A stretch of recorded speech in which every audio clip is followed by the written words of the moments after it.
Marcus Webb never imagined that pulling over to help a stranded woman in a wedding dress would lead to the biggest opportunity of his life. The woman wasn't just any runaway bride. She was someone who would later hand him the keys to everything he'd ever dreamed of.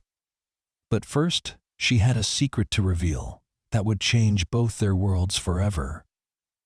What started as a simple roadside rescue became the beginning of something neither of them saw coming.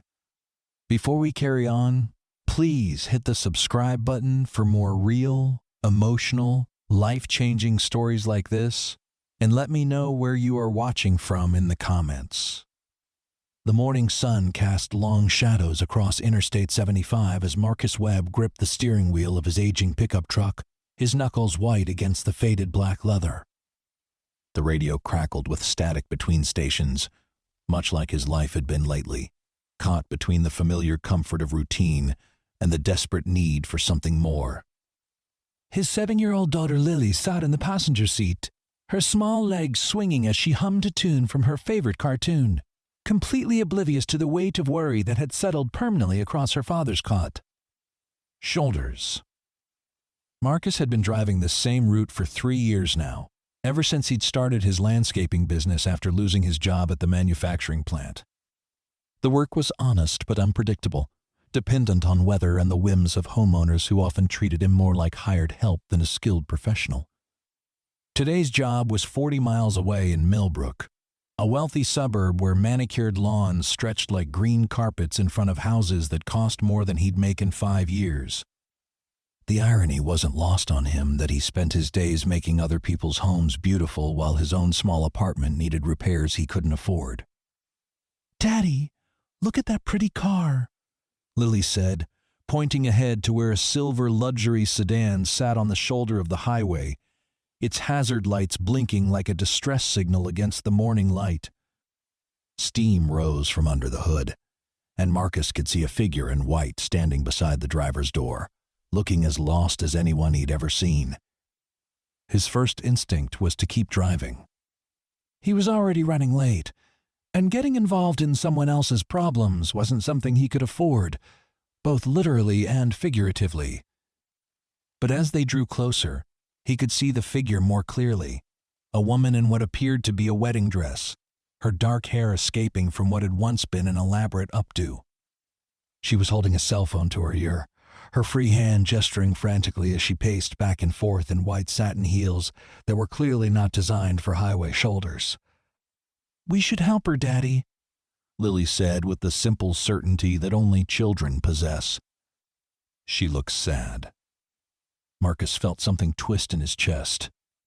His daughter had inherited her mother's compassionate heart, the same quality that had drawn him to Sarah all those years ago before cancer had taken her away when Lily was just 4. Sarah would have stopped without question, would have probably already been out of the car and offering assistance before Marcus had even finished debating with himself. He pulled over about 50 feet ahead of the stranded vehicle, checking his mirrors carefully before stepping out onto the shoulder.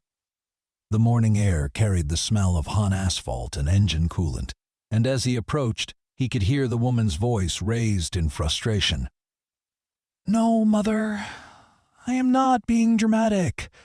The car broke down, and I'm stranded on the highway in the middle of nowhere," she was saying into her phone, her voice carrying a slight tremor that spoke of barely controlled panic. "I don't care what Father thinks about the timing. I'm not walking back into that church. Not today, not ever." She noticed Marcus approaching and quickly ended the call, her cheeks flushing pink against her pale complexion. Up close, she was striking in a way that had nothing to do with the elaborate dress or the remnants of professional makeup. Her eyes were a deep green, the color of pine forests, and they held an intelligence and determination that seemed at odds with her current predicament. "I'm sorry," she said, tucking a strand of dark hair behind her ear. "I didn't mean to block traffic or cause a scene. My car just started smoking, and then it made this horrible grinding noise." "No need to apologize," Marcus replied, glancing toward the sedan. "Mind if I take a look under the hood? I'm pretty handy with engines." She hesitated for a moment, and he could see her taking in his appearance, his worn jeans and faded work shirt, the calluses on his hands and the lines around his eyes that spoke of too many early mornings and late nights. He was used to that look, the quick assessment that wealthy people made when they encountered someone from his world. "I would really appreciate that," she said finally. "I'm Victoria, by the way, Victoria Chen." "Marcus Webb," he replied, already moving toward the front of her car.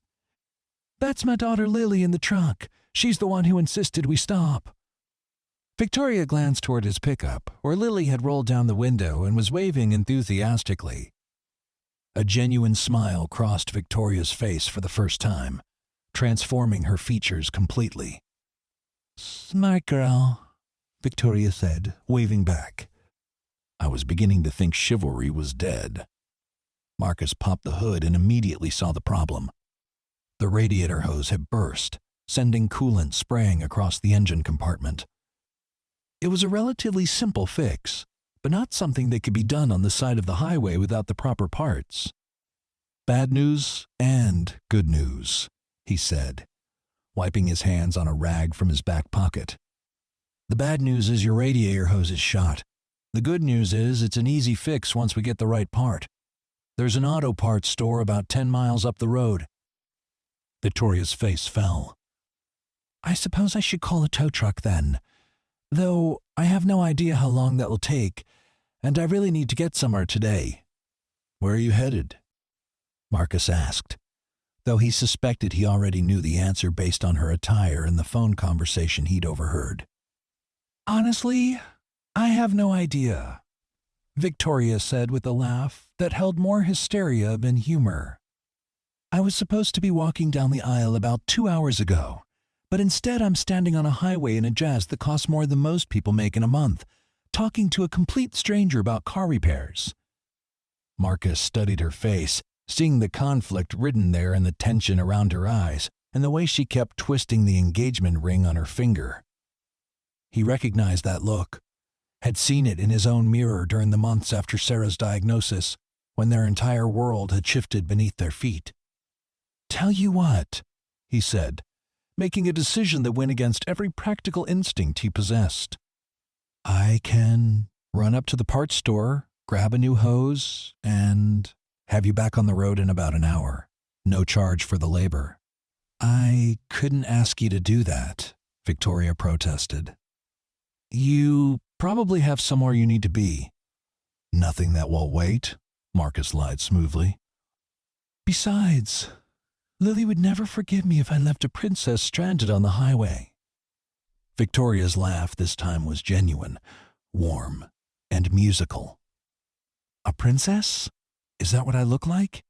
To a 7-year-old girl who still believes in fairy tales? Absolutely." For the next hour, Marcus found himself drawn into Victoria's story in fragments, pieces revealed between trips to his truck for tools and the careful work of replacing the damaged hose. She was 28, a graduate of Northwestern with a degree in business management that she'd never really used. Her family owned a chain of upscale restaurants throughout the Midwest, and she'd been expected to marry Jonathan Prescott, the son of another prominent family whose business interests aligned perfectly with her father's expansion plans. "It sounds so medieval when I say it out loud," Victoria said, sitting on the guardrail while Marcus finished connecting the new hose. She'd put off her heels and was swinging her feet like a child, the expensive shoes dangling from her fingers. An arranged marriage in the 21st century, but that's essentially what it was, even though John and I convinced ourselves we were in love. "What changed your mind?" Marcus asked, though he kept his eyes on his work. Something about the question felt too intimate for direct eye contact.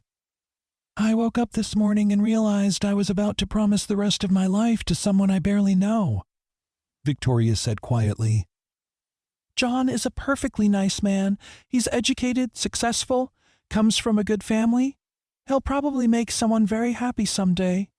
But when I tried to imagine growing old with him, raising children with him, facing real problems together, I felt nothing, just this empty space where love should be." Marcus tightened the last clamp and closed the hood, wiping his hands thoroughly before turning to face her. That takes courage, walking away from something like that. Does it? Or is it just selfishness disguised as courage? Victoria's voice was soft, uncertain. A lot of people are going to be hurt by what I did today. My parents have spent a fortune on this wedding. John's family flew in from California. There are 300 guests sitting in a church right now, probably wondering where the bride disappeared to. Those people will get over their disappointment, Marcus said firmly.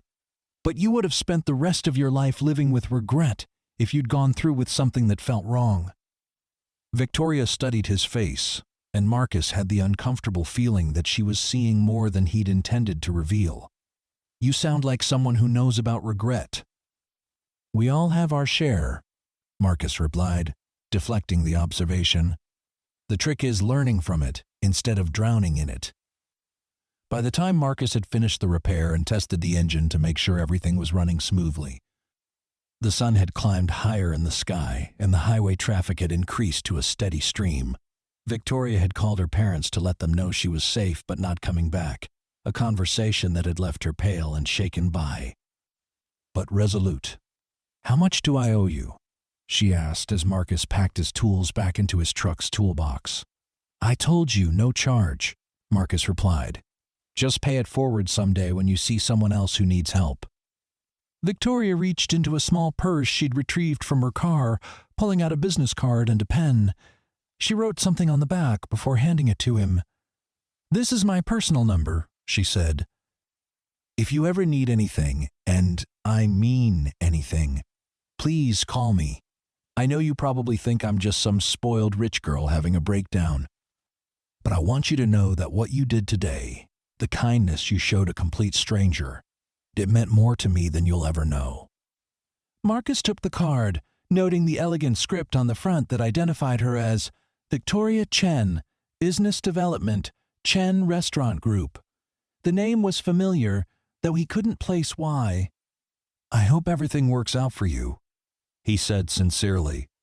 Whatever you decide to do next. I'm thinking about opening my own place, Victoria said, surprising herself with the admission. Something completely different from my family's restaurants.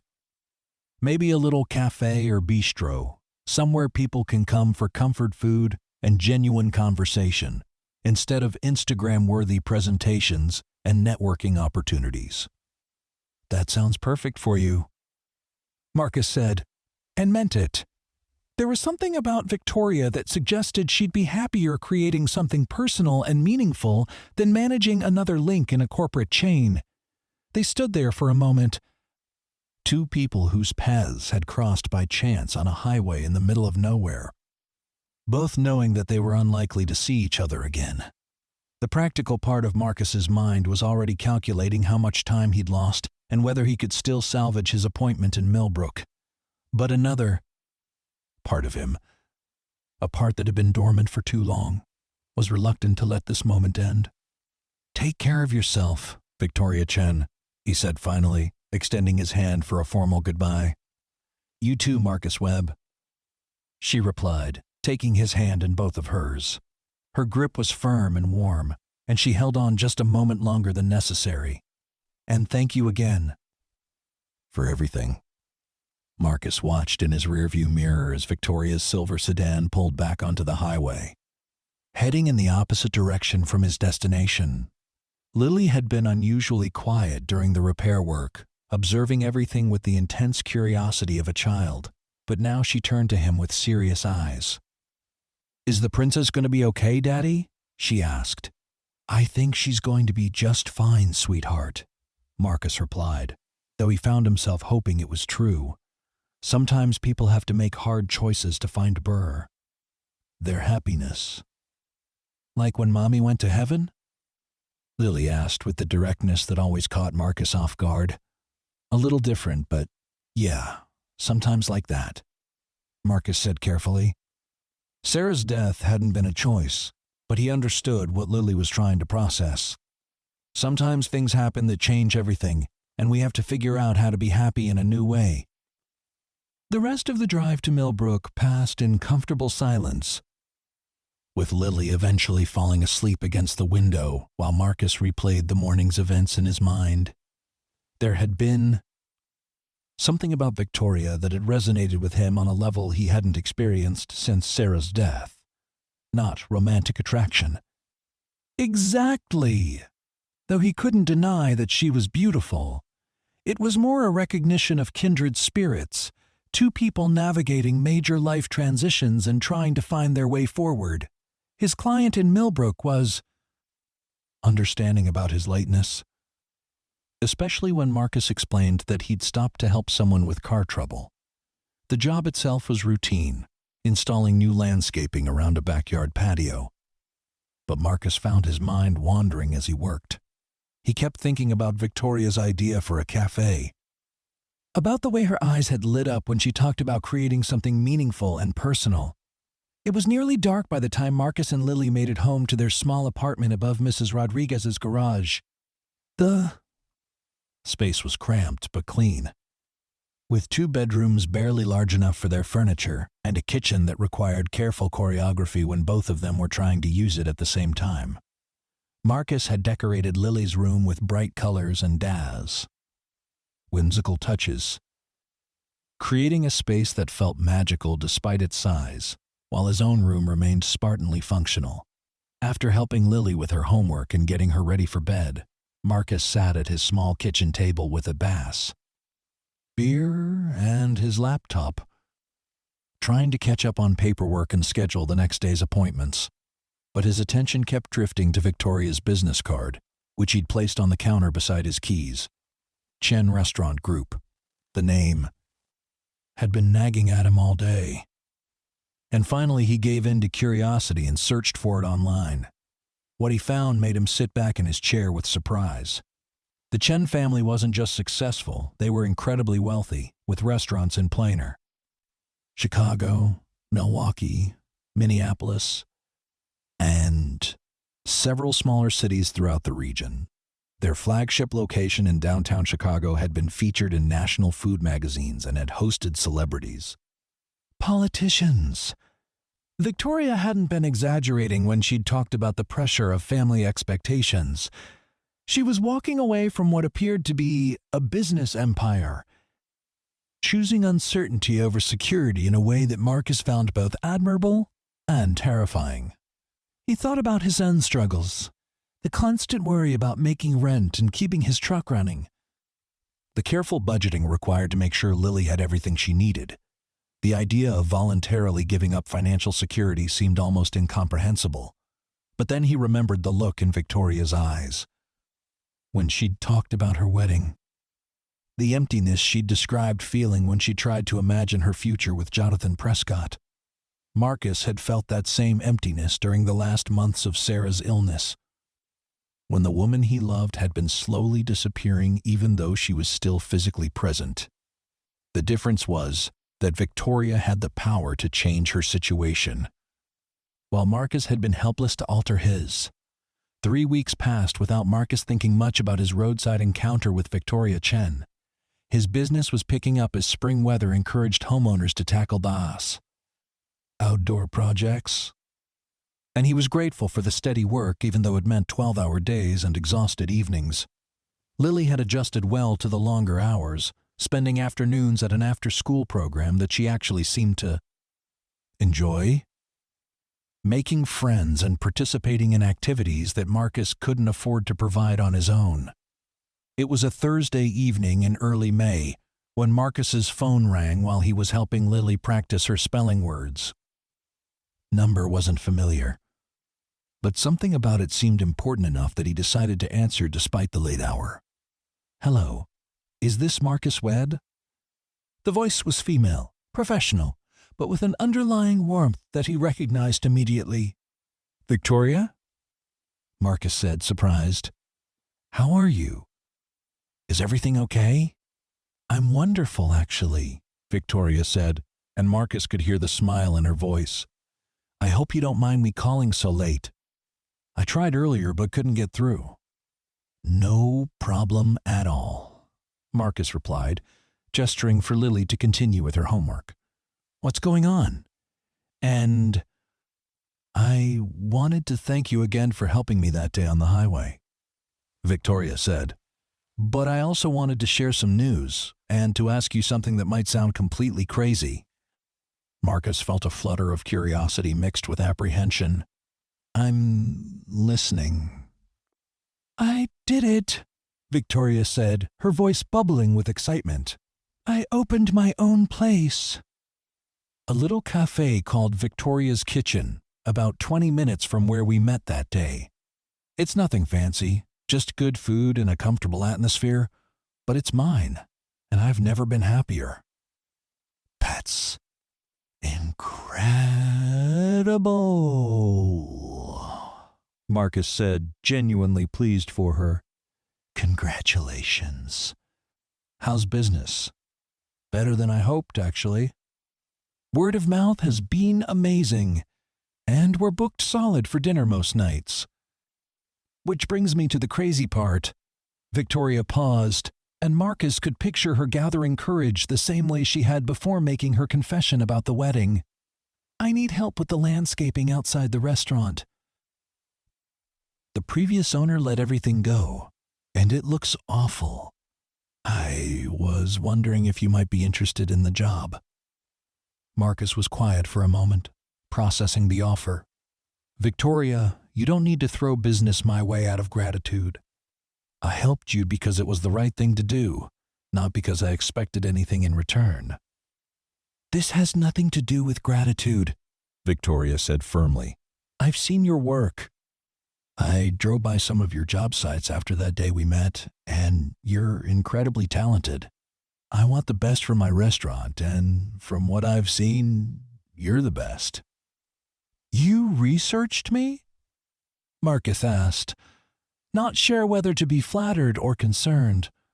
"I was curious," Victoria admitted, "and I'm glad I was, because your reputation in the landscaping community is stellar. Everyone I talked to said you do beautiful work and treat your clients fairly. That's exactly what I need." Marcus found himself considering the offer more seriously. Work was good, but it was still unpredictable. And having a major commercial client could provide the kind of stability he'd been seeking. But there was also something intimidating about working for someone he'd met under such personal circumstances. Someone who knew more about his financial struggles than most of his regular clients. "Can I think about it?" he asked finally. "Of course," Victoria said. "But I hope you'll at least come take a look at the space." "I'd love to show you what I've built, and I think you'll have some great ideas about how to make the outside as welcoming as the inside." They arranged to meet the following Saturday morning, giving Marcus the weekend to assess the project without missing any weekday work. After hanging up, Marcus sat staring at his phone for several minutes, trying to understand why the call had left him feeling unsettled. "Who was that, Daddy?" Lily asked, looking up from her spelling list. "Remember the lady in the white dress that we helped a few weeks ago?" Marcus said. "She called to offer me a job working on her new restaurant." "The princess," Lily exclaimed, her face lighting up. "Is she really a princess now?" "She's a business owner," Marcus corrected gently. "She opened her own restaurant, and she wants me to help make it look beautiful outside." "That's good, right?" Lily asked, picking up on her father's uncertainty. "You always say we need more work." "It is good," Marcus agreed, though he wasn't entirely sure why he felt so hesitant. Sometimes good opportunities come in ways we don't expect. Saturday morning dawned clear and warm, perfect weather for outdoor work and for evaluating a landscaping project. Marcus had spent Friday evening researching Victoria's Kitchen online, finding several positive reviews and photos that showed a cozy interior with mismatched furniture and walls covered in local artwork. The food looked simple but expertly prepared, the kind of comfort cuisine that Victoria had described wanting to create. The restaurant was located in Riverside, a small town that had been struggling economically for years but was showing signs of revitalization. Main Street still had several empty storefronts, but there were also new businesses opening. Young entrepreneurs who were drawn by low rent and the possibility of being part of something that was growing rather than declining. Victoria's kitchen occupied a corner building that had previously housed a hardware store. The interior renovations were clearly extensive and expensive. But as Victoria had warned, the exterior was in rough shape. The previous landscaping had been neglected for years, leaving dead shrubs, patchy grass, and flower beds choked with weeds. Victoria was waiting for him in the parking lot, dressed in jeans and a simple blue sweater that made her eyes look even greener than Marcus remembered. She looked different than she had on the highway, more relaxed and confident, as if she'd found her natural element. "Marcus!"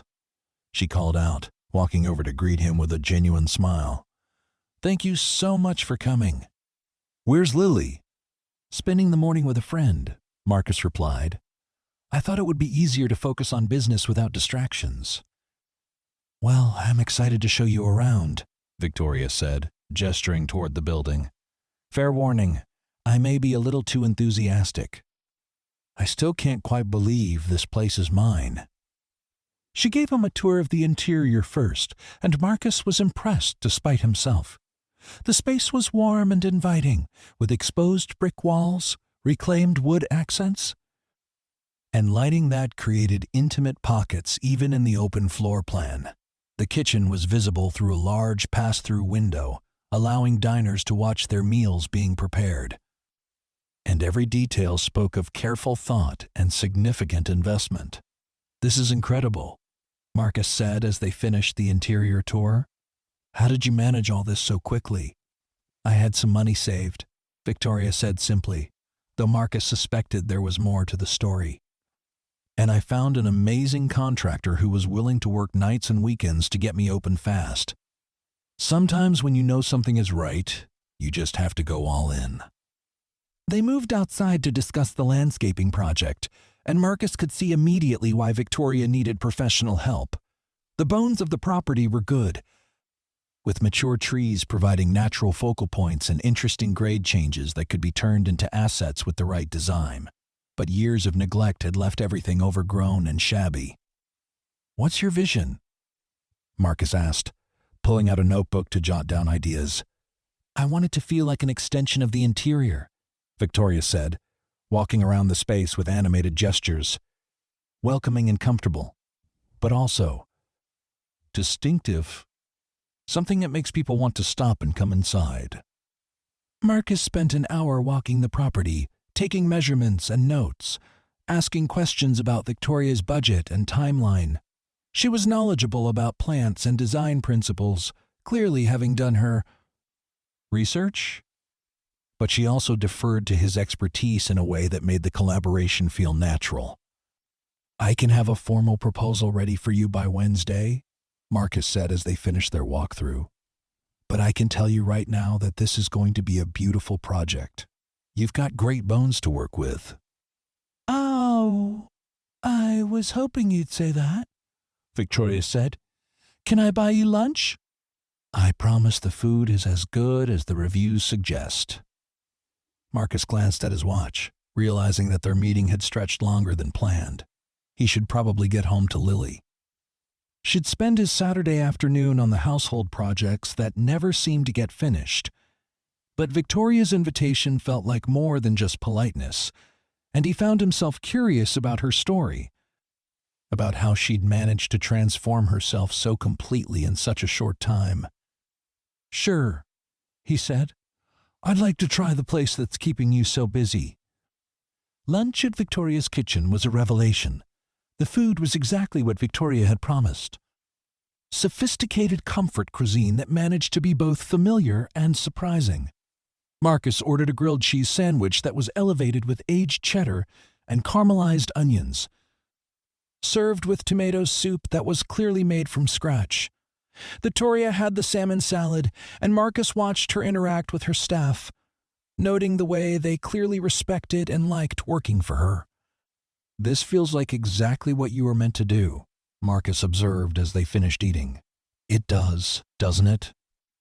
Victoria said, looking around the dining room with satisfaction. I never felt that way about working for my family's business. I was good at it, but it never felt like mine, you know? I do know, Marcus said, thinking about his own journey from factory worker to business owner. There's something different about building something yourself, even when it's harder. Speaking of building something, Victoria said, her tone becoming more serious, I have another proposition for you. Something bigger than just the landscaping project. Marcus raised an eyebrow. I'm listening. I've been thinking about expanding, Victoria said, and not another restaurant, but a catering business to go along with this place. Corporate events, weddings, private parties. I think there's a real market for it, especially if we can offer something more personal than the big catering companies. That makes sense, Marcus said, though he wasn't sure where she was going with the idea. The thing is, I need a partner, Victoria continued. Someone who understands small business, who has experience with client relations and project management. Someone I trust. Marcus felt his stomach drop as he realized what she was suggesting. Victoria, I don't know anything about the restaurant business. But you know about running a business, Victoria said earnestly. You know about managing schedules and budgets and dealing with difficult clients. You know about providing excellent service and building relationships. Those skills translate. Why me? Marcus asked, genuinely puzzled. You must know dozens of people with more relevant experience. Victoria was quiet for a moment, choosing her words carefully. Because you're the only person I've met in the last year who helped me without wanting anything in return, she said finally. Because you saw someone who needed help and you stopped, even though it wasn't convenient for you. That tells me something about your character that I can't learn from a resume. Marcus felt overwhelmed by the magnitude of what she was proposing. A partnership in a catering business would mean major changes to his life. To Lily's life. It would mean giving up the independence of his landscaping business for something completely unknown. I need to think about this, he said. This is huge. I know it is, Victoria said. And I don't even answer today, or even this week. But I want you to know that the offer is real, and that I think we could build something amazing together. They finished lunch with safer conversation about the landscaping project and Victoria's plans for the restaurant's summer menu, but Marcus could feel the weight of her proposition settling over him like a heavy blanket, full of possibility and terror in equal measure. That evening, after Lily had gone to bed, Marcus sat on his small balcony with a beer and tried to make sense of the day. The landscaping job was straightforward. Good work that would pay well and add to his portfolio. But the partnership offer was something else entirely, a chance to fundamentally change his life's trajectory. He thought about Sarah, about the conversations they'd had during her illness about his dreams and ambitions. She'd always believed he was capable of more than he believed himself, had encouraged him to think bigger and take risks. You're so focused on security that you forget about possibility, she'd said during one of their late-night talks. Sometimes you have to choose to trust that things will work out. The memory made his chest tight with longing and regret. Sarah had never gotten to see him start his landscaping business, never knew whether he'd found the courage to pursue the dreams they'd talked about. She'd died believing in his potential. And sometimes Marcus felt like he was disappointing her by playing things so safe. But he also had Lily to consider. Every decision he made affected her.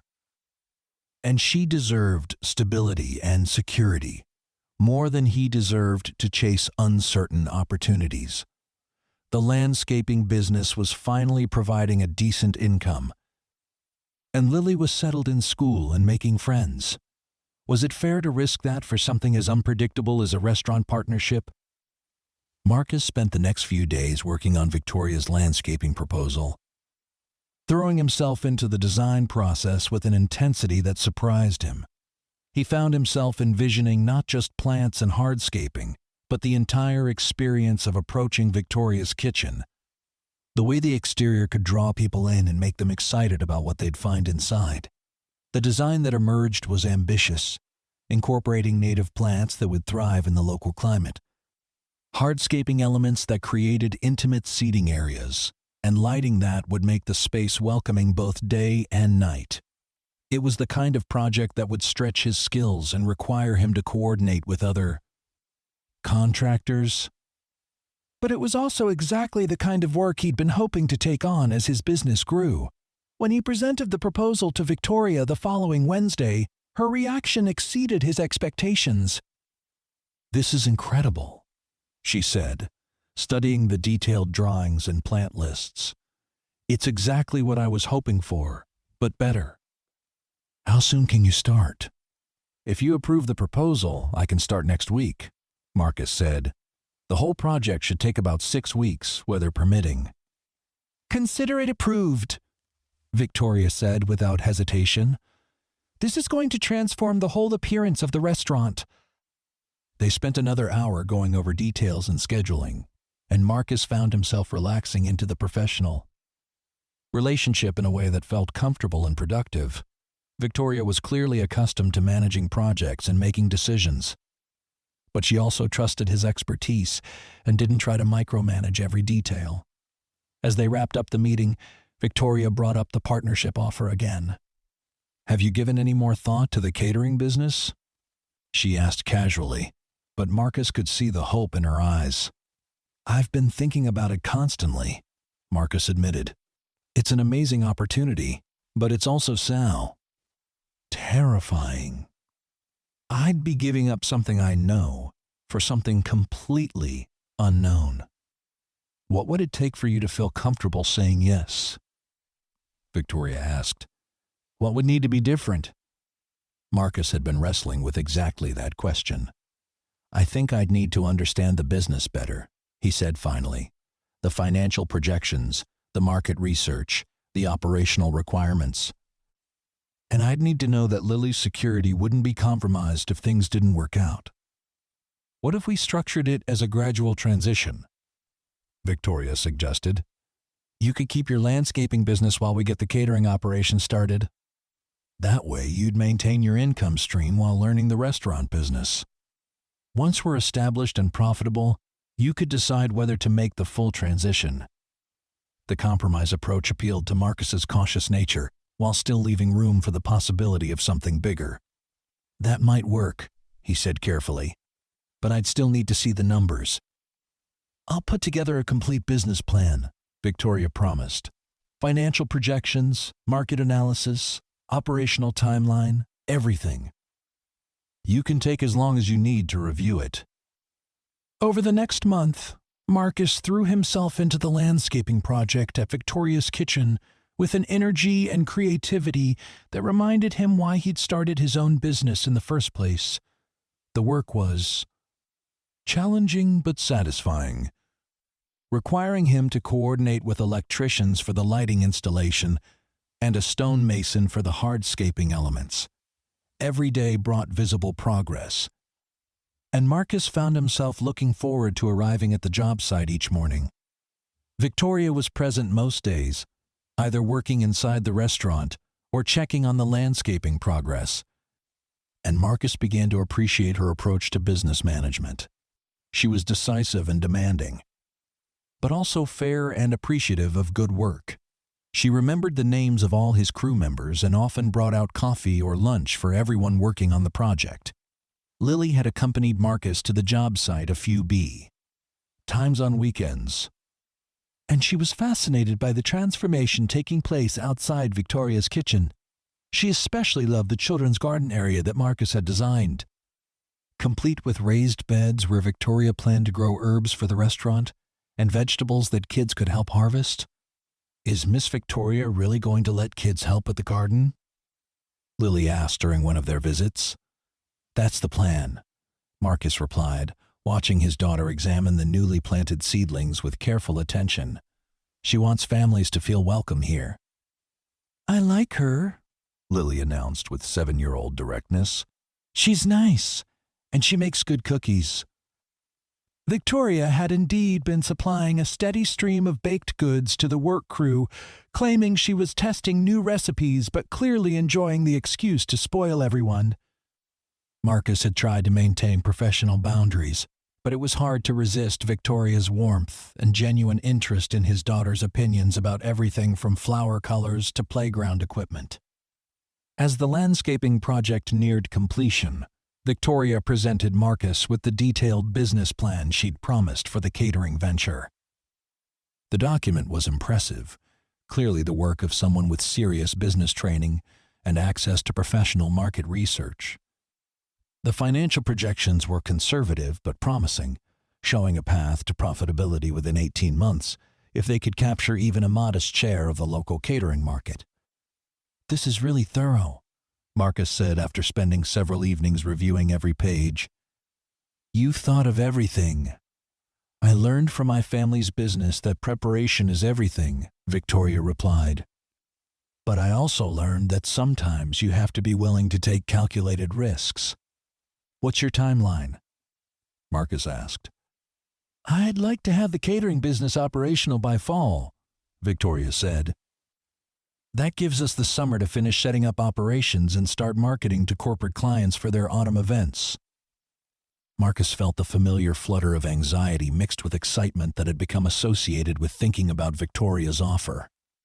The landscaping project had given him a window into how they might work together, and he'd been impressed by her professionalism and vision. But committing to a business partnership was still a leap of faith that challenged every cautious instinct he possessed. "I need a little more time," he said finally. "Of course," Victoria replied, though Marcus could see disappointment flicker across her face. "This is a big decision. Take all the time you need." The landscaping project was completed on a bright morning in early June, and Marcus felt a deep sense of satisfaction as he surveyed the transformed exterior of Victoria's kitchen. The space now felt like a natural extension of the restaurant's interior, with comfortable seating areas, beautiful plantings, and lighting that would create a magical atmosphere in the evenings. Victoria had been right about his vision.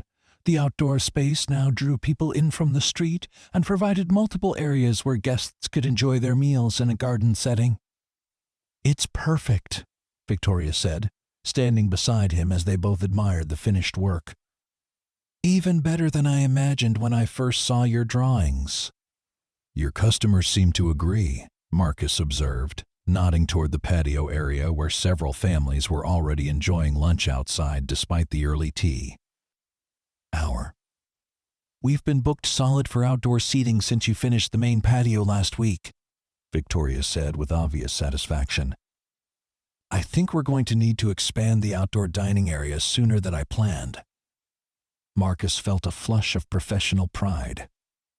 It had been years since he'd worked on a project that had such an immediate and visible impact on a business's success. Most of his residential clients appreciated his work, but the changes were primarily aesthetic. Here, his landscaping was directly contributing to Victoria's bottom line. "There's something I want to show you," Victoria said, leading him toward the restaurant's entrance. "A surprise that I hope will help with your decision about the catering partnership." Inside the restaurant, Victoria led Marcus to a corner booth where a woman in her 60s was waiting with a folder of papers and a warm smile. She had silver hair styled in an elegant bob, and the kind of understated jewelry that suggested both wealth and good taste. "Marcus, I'd like you to meet Margaret Harrison," Victoria said. "Margaret, this is Marcus Webb, the landscaping artist who created our beautiful outdoor space." Margaret stood to shake Marcus's hand, her grip firm and confident. "Victoria has told me so much about you," she said. "Both your landscaping work and your potential involvement in her catering venture." Marcus glanced at Victoria, feeling slightly ambushed. "I'm pleased to meet you, Mrs. Harrison." "Margaret is the event coordinator for Harrison Industries," Victoria had explained. "They're one of the largest employers in the county, and they host dozens of corporate events every year. currently catered by a company from Chicago that charges premium prices for mediocre food, Margaret added with a slight grimace. I've been looking for a local alternative, someone who could provide more personal service and better quality. Marcus began to understand why Victoria had arranged this meeting. What kind of events are we talking about? Everything from small executive luncheons to large company picnics, Margaret replied, opening her folder. Annual meetings, holiday parties, client appreciation events, retirement celebrations. Last year alone, we spent over $60,000 on catering services. The number made Marcus's head spin. His entire landscaping business didn't gross that much in a good year, and Margaret was talking about what one company spent just on catering. Margaret has agreed to give us a trial run, Victoria said, barely containing her excitement. If we can handle her company's 4th of July picnic next month, she'll consider us for their ongoing catering needs. It's a big event, Margaret warned. About 400 employees and their families. Casual food, but it needs to be well organized and delicious. The logistics alone are challenging. Marcus felt his pulse quicken as he realized what Victoria was proposing. This wasn't just about the catering partnership anymore. This was about a specific, high-stakes opportunity that could either launch their business or destroy their reputations. When would you need a final answer? Marcus asked, looking between the two women. The picnic is July 4th, Margaret said. That gives us about 3 weeks to plan and prepare. I'd need to know by this weekend whether you're willing and able to take on the project. After Margaret left, Marcus and Victoria sat in the new quiet restaurant while the afternoon staff prepared for the dinner service. The lunch crowd had dispersed, leaving them alone to process the magnitude of what had just been proposed. That was quite an ambush, Marcus said, though his tone was more admiring than accusatory. I wanted you to understand that this isn't just theoretical, Victoria replied. There's real demand for what we're talking about, and real money to be made. Margaret's company alone could provide enough business to make the catering venture profitable in the first year. It's also a huge risk, Marcus pointed out. If we mess up an event that size, word will get around. We could damage both our reputations before we even get started. That's true, Victoria acknowledged. But I think we can do it. I've been running this restaurant for 3 months now, and I've learned a lot about large-scale food preparation and service. You've been managing complex projects and demanding clients for years. Together, I think we can handle 400 people. Marcus spent the rest of the week wrestling with the decision, discussing it with Lily during their evening walks, and weighing the pros and cons during sleepless nights. The rational part of his mind cataloged all the ways the venture could fail, the financial risks and professional consequences of overreaching.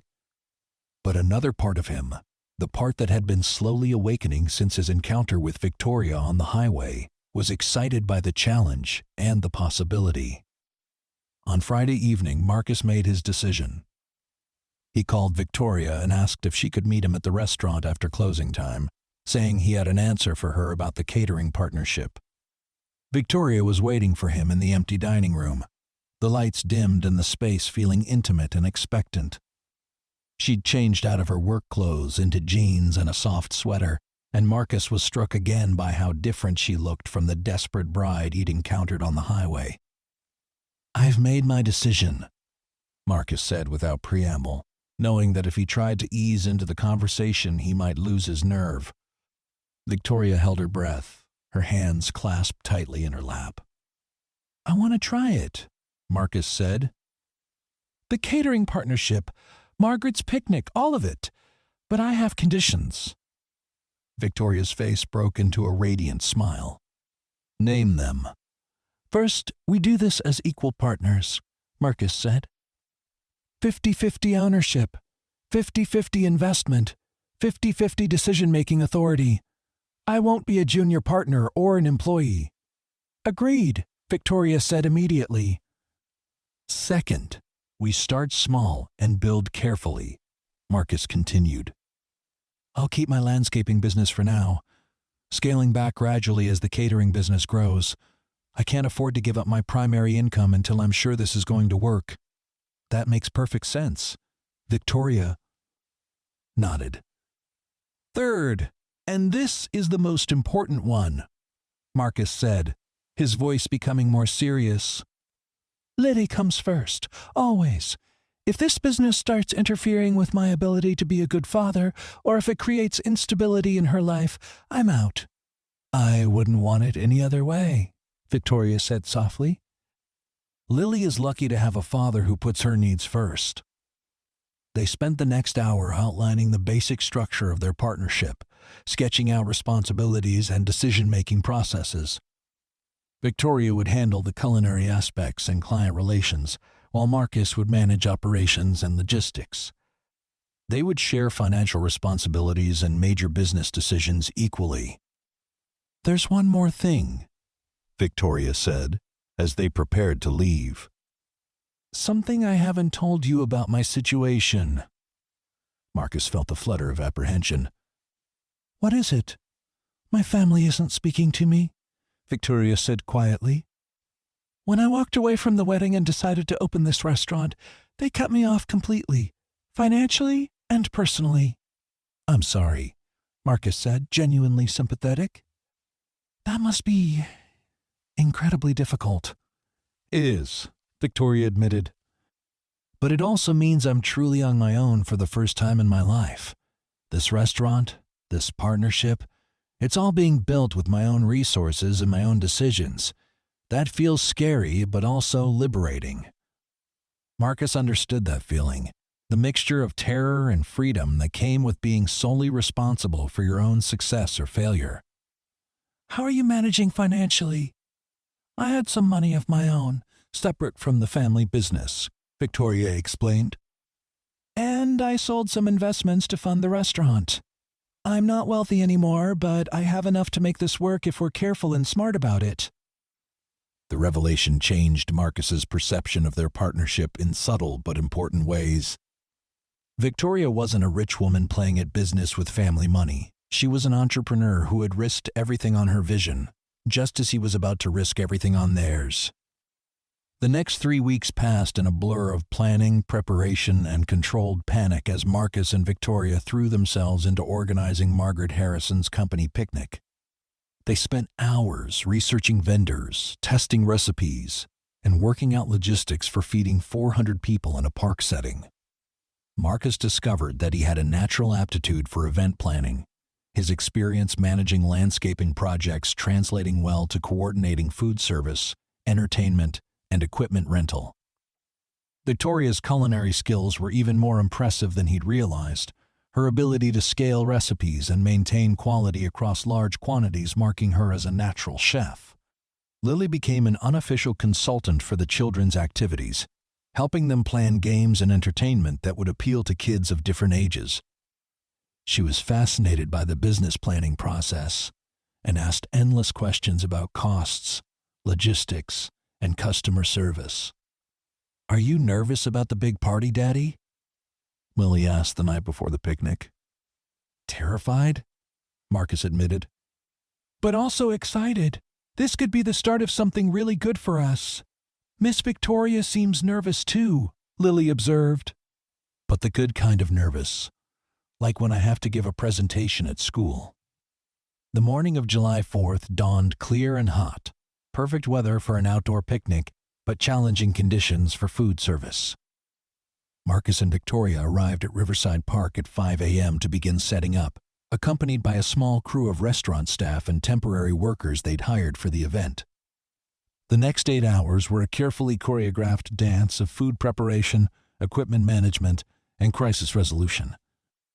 A delivery truck got lost and arrived 2 hours late. The portable hand-washing stations malfunctioned and had to be replaced at the last minute. The sound system for the entertainment failed during setup and required emergency repairs. But somehow, through a combination of careful planning, quick thinking, and sheer determination, everything came together.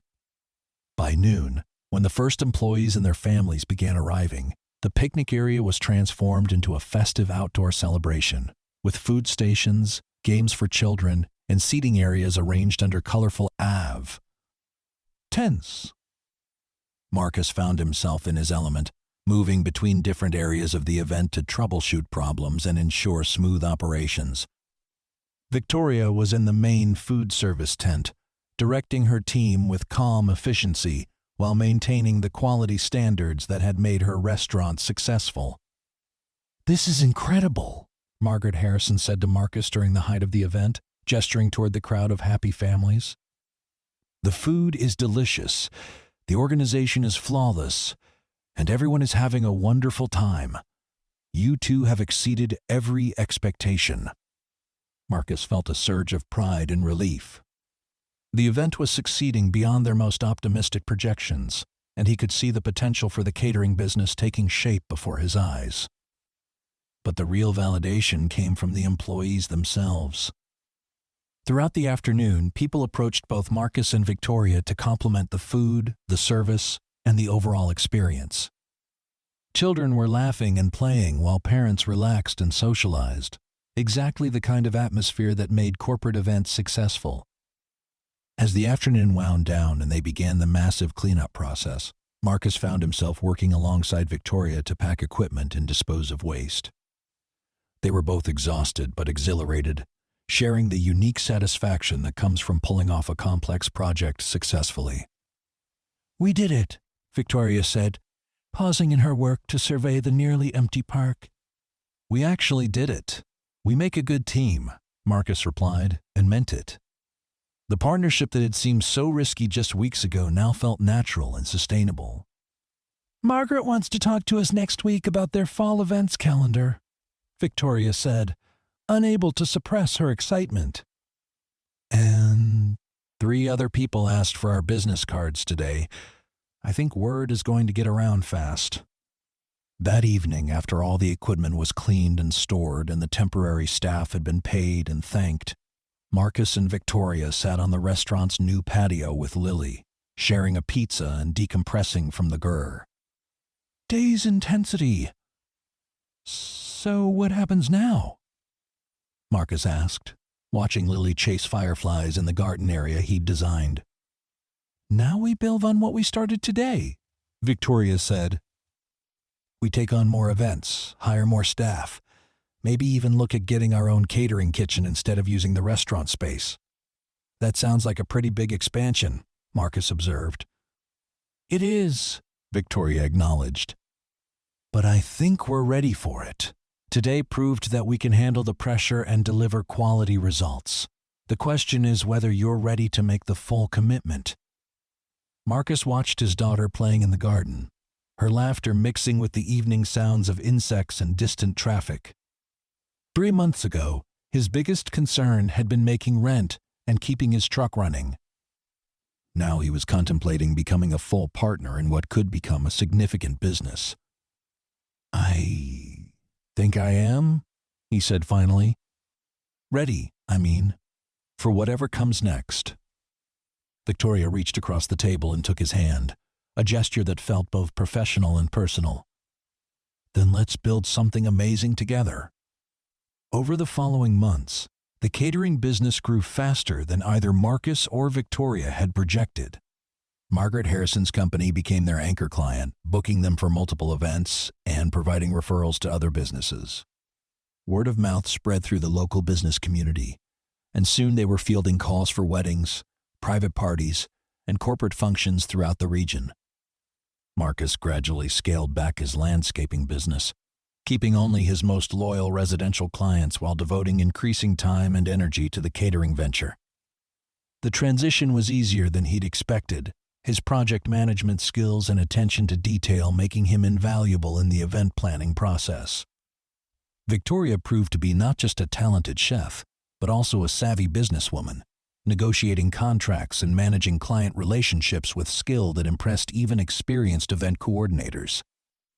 Together, they developed systems and procedures that allowed them to maintain quality while handling an increasing volume of events. By Christmas, they were operating out of a dedicated catering kitchen in a renovated warehouse space, employing a dozen part-time staff members and booking events months in advance. The business had exceeded even Victoria's optimistic projections, and Marcus found himself earning more money than he'd ever imagined possible. But the success brought new challenges. The demands of running a growing business meant longer hours and increased stress.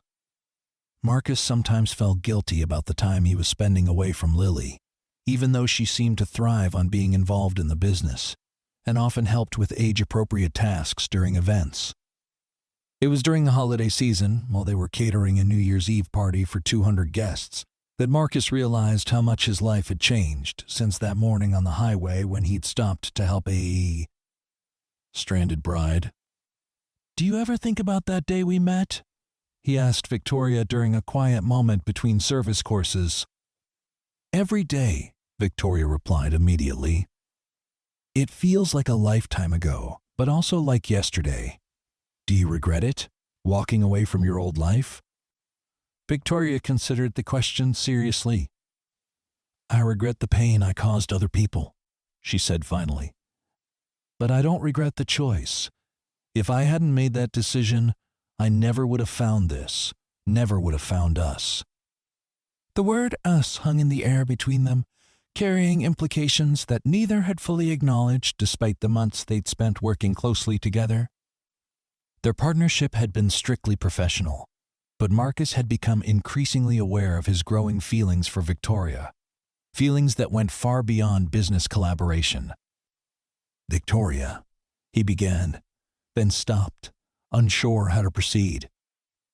"I know," she said softly. "I feel it too, but I didn't want to complicate things while we were building the business." "And now?" Marcus asked. "Now I think maybe we've built something strong enough to handle a little complication," Victoria said with a smile that made Marcus's heart skip. Their first official date was a disaster. They'd planned a quiet dinner at a restaurant in the next town, but both their phones rang constantly with catering emergencies and client questions. They ended up spending most of the evening in the parking lot, coordinating with their staff and troubleshooting problems. "This is ridiculous," Victoria said finally, and in her fourth phone call of the evening. "We're never going to have a normal relationship if we can't step away from work for 2 hours. Then let's not try to be normal," Marcus suggested.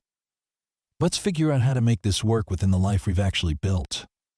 Their second attempt at romance was more successful, a picnic lunch in the garden behind Victoria's kitchen on a Monday when the restaurant was closed. They talked for hours about their hopes and fears, their dreams for the business and for their personal lives, the challenge of blending families and building something lasting. "I want you to know that I understand how complicated this is," Victoria said as they watched Lily play on the swing set Marcus had installed behind the restaurant. "You're a package deal, and Lily has to come first. I wouldn't want it any other way." "She already loves you," Marcus replied. "Has since that first day when you gave her cookies and let her help design the children's garden." "I love her too," Victoria said simply. "And I love you. I know that might seem fast, but when you've walked away from one life and built another from scratch, you learn to recognize what matters." Marcus felt something settle into place in his chest, a sense of rightness that he hadn't experienced since Sarah's death. "I love you too," he said. "Both of you. This whole crazy life we've built together." They were married the following spring in the garden behind Victoria's kitchen, surrounded by friends, staff members, and the clients who had become like family. Lily served as the flower girl, beaming with pride as she scattered rose petals along the path between the restaurant and the outdoor altar Marcus had built from reclaimed wood and flowering vines. The ceremony was catered by their own company, naturally, with Victoria's kitchen staff preparing a feast that showcased everything they'd learned about creating memorable experiences through food. Margaret Harrison served as Victoria's matron of honor, joking in her speech that she'd never expected hiring a caterer to result in gaining a new friend and watching a love story unfold. Marcus's toast to his new wife was simple but heartfelt. "A year and a half ago, "I stopped to help a stranger on the highway because my daughter thought it was the right thing to do," he said, raising his glass toward Victoria. "I had no idea that one act of basic kindness would lead to all of this, to a business partnership that became so much more, to a love that neither of us saw coming." "Sometimes the best things in life happen when we're not looking for them," Victoria replied, her voice thick with emotion. "When we're just trying to do the right thing and be decent to other people. Thank you for stopping that day, Marcus. Thank you for saving me." "You saved me too," Marcus said, and meant it completely. As the sun set over their wedding celebration, Marcus found himself reflecting on the journey that had brought them to this moment. The landscaping business that had been his safety net was now a secondary concern, maintained mostly for the clients who had become friends. The catering company was thriving, booked solid for the spring and summer wedding season and expanding into new markets. But more than the business success, Marcus was grateful for the family he'd found. Victoria had embraced her role as Lily's stepmother with enthusiasm and natural grace, bringing art projects and cooking lessons and infinite patience to their household. Lily had gained not just a mother figure but also a role model, a woman who had shown her that it was possible to change your life completely if you had enough courage.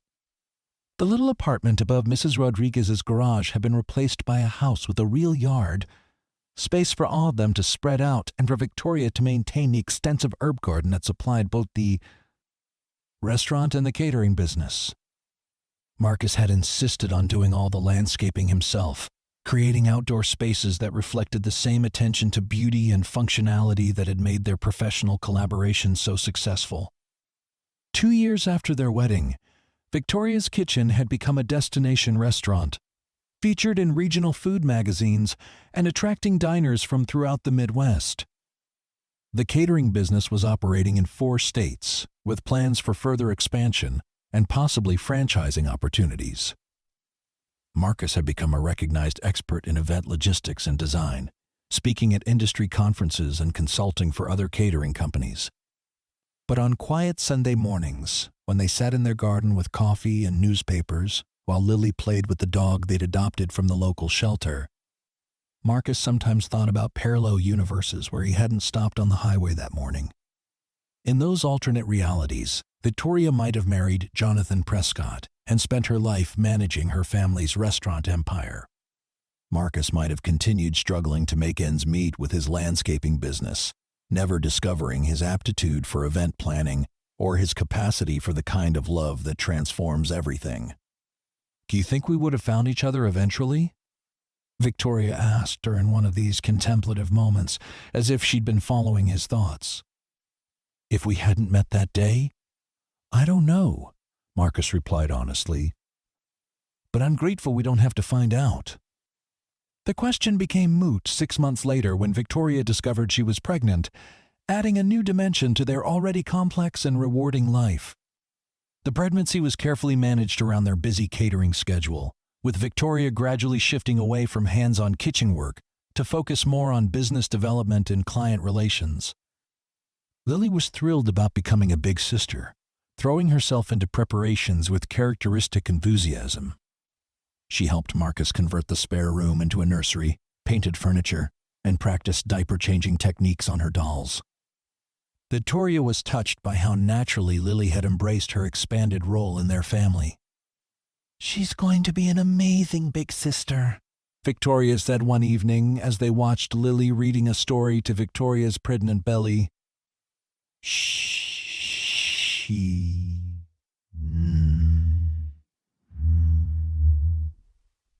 learned from watching you," Marcus replied. "You showed her what it means to welcome someone new into your family with an open heart." Their son was born on a snowy February morning, arriving 2 weeks early and disrupting the catering schedule for 3 corporate events. Marcus and Victoria's staff handled the crisis with practiced efficiency, proof of how well they'd built their team and systems. Little David Webb Chen, named for both his grandfathers, made his entrance into a family business that would undoubtedly shape his childhood in countless ways. The months following David's birth required significant adjustments as Marcus and Victoria learned to balance parenting an infant with running a demanding business. They hired additional management staff and restructured their responsibilities to allow for more flexibility, but the core partnership that had built their success remained strong. On David's first birthday, they hosted a celebration at Victoria's kitchen that doubled as a company anniversary party. The restaurant had been the starting point for everything they'd built together, and it seemed fitting to mark major milestones in the space where Victoria had first shared her vision for something different. 5 years ago, I was supposed to be walking down the aisle to marry someone else, Victoria said in her speech to the assembled friends, family, and employees. Instead, I ended up stranded on a highway in a wedding dress, convinced that my life was falling apart. I had no idea that the man who stopped to help me would become my business partner, my husband, and the father of my ballet. Children. Sometimes what looks like the worst day of your life is actually the first day of your real life, Marcus added, holding David while Lily leaned against his side. Victoria taught me that taking risks and embracing change can lead to rewards beyond anything you could imagine. As the party continued around them, Marcus found himself thinking about the keys Victoria had mentioned in her speech. She'd literally handed him the keys to a new life that day on the highway, though neither of them had realized it at the time. The key to financial security through their business partnership. The key to love and family through their relationship. The key to discovering capabilities and confidence he'd never known he possessed.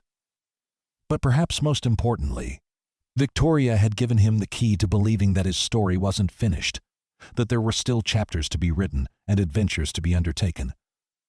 The scared, struggling single father who had pulled over to help a stranded bride no longer existed, replaced by a successful businessman, devoted husband, and father who approached each day with optimism, purpose. The catering business continued to grow, eventually expanding into multiple states and requiring corporate offices separate from the original restaurant location. Victoria's Kitchen remained their flagship, the place where they tested new recipes and concepts before rolling them out to catering clients. The restaurant had earned regional recognition and was frequently mentioned as one of the best family-owned establishments in the Midwest. Marcus had never completely abandoned landscaping, maintaining a small roster of commercial clients and occasionally taking on residential projects that particularly inspired him. The skills he'd developed in that business continued to serve him well, as many of their catering events required outdoor setups and creative use of natural spaces. Lily, now 13, had inherited both parents' entrepreneurial spirit and was already talking about studying business in college. She worked part-time at the restaurant during summers and school breaks, learning every aspect of the operation from food preparation to customer service. David, at 5, showed early signs of his mother's culinary interests, spending hours in the kitchen watching the staff prepare meals and asking endless questions about ingredients and techniques. On the 10th anniversary of their first meeting, Marcus and Victoria returned to the stretch of highway where their story had begun. They drove separately, Victoria in a silver sedan similar to the one that had broken down years earlier, while Marcus followed in his pickup truck with Lily and David. They pulled over at approximately the same spot where Victoria had been stranded, and Marcus was struck by how different the area looked now. Development had reached this formerly isolated stretch of road, with new businesses and residential subdivisions transforming the landscape. But the emotional resonance of the location remained powerful for both of them. "I can't believe how young we were," Victoria said, looking at photos from their early catering events on her phone. "Look at us, thinking we knew what we were doing." "We figured it out as we went along," Marcus replied. "That's what made it work." "No," Victoria corrected gently. "What made it work was trust. I trusted you enough to offer you a partnership when I barely knew you. You trusted me enough to give up the aisle. Security of your landscaping business for something completely unknown. We kept trusting each other through every challenge and opportunity." As they prepared to leave their impromptu pilgrimage site, Victoria handed Marcus a small wrapped box. "What's this?" he asked, surprised. "Your anniversary present," Victoria said with a smile. "Open it." Inside the box was a key, old and ornate, attached to a keychain engraved with the date of their first meeting and the words, "To New Beginnings." "It's symbolic," Victoria explained. "The key to everything we've built together. I wanted you to have something tangible to represent what that day meant to both of us." Marcus felt tears prick his eyes as he held the key, thinking about all the doors it represented opening in their lives. The door to financial security, to professional fulfillment, to love and family, and the kind of future he'd never dared to imagine. "Thank you," he said simply, knowing the words encompassed far more than gratitude for the gift. As they drove home together, their children chattering in the back seat about plans for the weekend, Marcus reflected on the unpredictable nature of life and love. A simple act of kindness on a highway had led to the richest, most rewarding decade of his existence. A woman in a wedding dress who had seemed to be running away from her life had actually been running toward it, toward him, toward the family and business they would build together. The key Victoria had given him was now attached to his key ring alongside the keys to their house, their business, their vehicles, all the practical necessities of their shared life. But the symbolic weight of that original key, the one that had unlocked possibilities neither of them had imagined, would always remind him that sometimes the most important journeys begin with a simple decision to stop, help someone in need.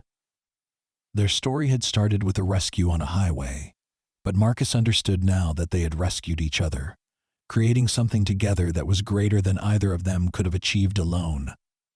The stranded bride had given him far more than a key to a new life. She had given him the life itself, complete with all the love, challenge, joy, and purpose that made each day worth living.